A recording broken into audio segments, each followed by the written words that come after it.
Het jy geweet dat Jesus op een van die mees onstuimige en onrustigste aande van sy lewe oor vrede gepraat het? Dink gou vir 'n oomblik daaraan.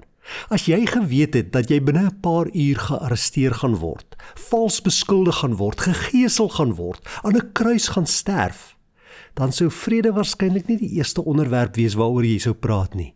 Maar dis presies wat Jesus doen. Ons bevind ons in die bovertrek tydens die laaste paasmaaltyd wat Jesus saam met sy disippels eet. Jesus weet die kruis is net 'n paar uur weg. Hy weet Judas gaan hom verraai. Hy weet Petrus gaan hom verloon. Hy weet sy disippels gaan verward en bang wees. En tog sê hy vir hulle hierdie woorde van Johannes 14 vers 27. Vrede laat ek vir julle na, my vrede gee ek vir julle. Die vrede wat ek vir julle gee is nie die soort wat die wêreld gee nie. Julle moenie ontsteld wees nie en julle moenie bang wees nie. Wat 'n ongelooflike uitspraak. Veral as ons onthou dat Jesus nie hierdie woorde gesê het toe die lewe maklik en rustig was nie, maar toe die skaduwee van die kruis oor hom gehang het. En dit leer ons iets belangriks.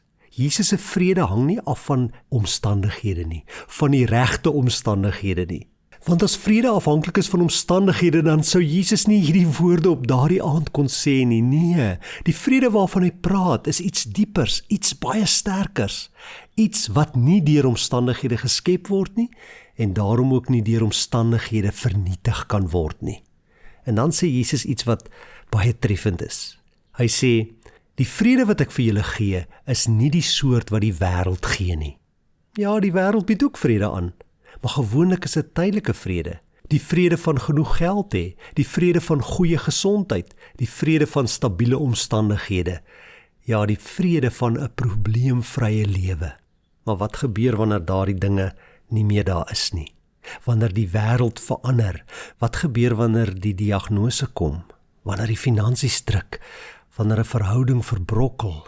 Wanneer die toekoms onseker is? Dan verdwyn daardie soort vrede so maklik. Maar Jesus bied iets anders. Hy bied vrede wat nie gebaseer is op wat rondom jou gebeur nie, maar op wie saam met jou deur dit gaan. Dis waarom Paulus later kon skryf van die vrede van God wat alle verstand te bowe gaan. Want dit maak nie altyd logiese sin nie.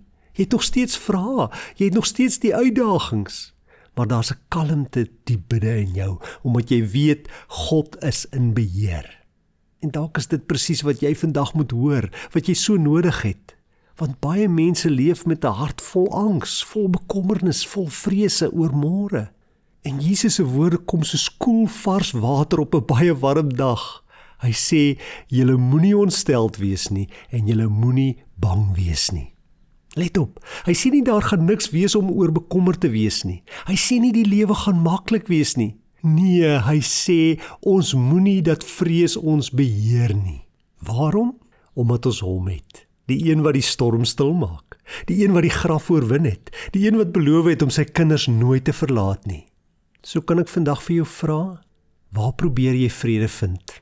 In jou omstandighede, in mense, in geld, in oplossings, of in Jesus?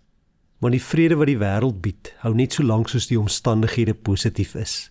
Maar die vrede wat Christus gee, bly staan, selfs as die wêreld rondom ons skud. Onthou asseblief om die video te like en te share, onthou ook om te subscribe as jy nog nie het nie, en oorweeg dit om 'n member van die kanaal te word. En onthou, ware vrede is nie die afwesigheid van probleme nie, dit is die teenwoordigheid van Jesus in die middel van jou probleme.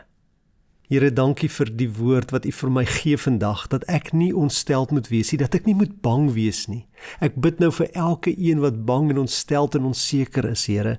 Ek bid dat U vrede vir hulle sal gee, dat U vrede in hulle sal wees, dat U hulle sal vashou, sal koester in U arms en vir hulle sal wys, U is daar vir hulle elkeen. Want aan U kom toe die lof, die eer en die heerlikheid tot in alle ewigheid. Amen.